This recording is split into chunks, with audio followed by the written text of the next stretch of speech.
Our state is another step closer to legalized sports gambling. Thanks for joining us. I'm Lena Tillett. And I'm Dan Haggerty. Today, a Senate committee made some changes to that bill. And if they get their way, you'd be able to place bets not just on your phone, but in cash in the stadium itself. Yeah, the bill cleared that committee, though there is more work to be done. WRAL Capitol Bureau Chief Laura Leslie joining us live now from the state legislative building with what's next for this bill. Laura?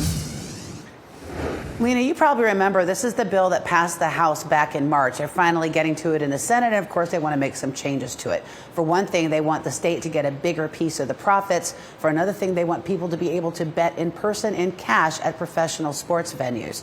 The sponsors of this bill say the state is missing out on $60 million a year on revenue that we're not getting. Senator Tim Moffitt said online sports betting is common in North Carolina, even though it's officially against state law. He compared it to the Prohibition era in the 1930s. When we have essentially banned something, but our folks are participating in that and ignoring the law. And that's where we are today. The latest version of the bill would make it legal to bet on professional, college, and Olympic sports using various online gambling apps. It would also allow you to bet in person using cash at betting windows at professional sporting events. Venues like PNC have already started planning for that. Betting on horse racing would become legal too. At the end of the day, this really speaks to us catching up to where we are, recognizing it, regulating it, and then taxing it for public benefit. The state would get an 18% cut of the revenue. Some of that money would go to athletics departments at smaller universities.